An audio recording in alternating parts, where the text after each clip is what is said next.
Akashvani eight 90।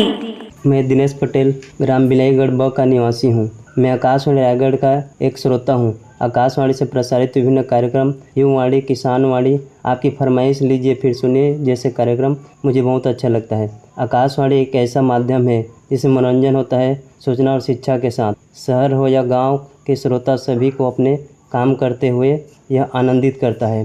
Radio में बताई गई जानकारी का उपयोग हम खेतीबाड़ी में और अपने जीवन में करते हैं और लाभ लेते हैं। मुख्यमंत्री हो या प्रधानमंत्री, उनकी बातें और जनता से बातचीत जीवन में पथ प्रदर्शित करती है और यह कार्य रेडियो बखूबी कर रहा है।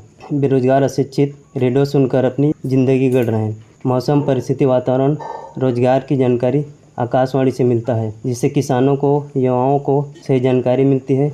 मैं रेडियो और आकाशवाणी परिवार को 90 वर्ष पूर्ण होने पर हार्दिक बधाई और शुभकामनाएं देता हूँ।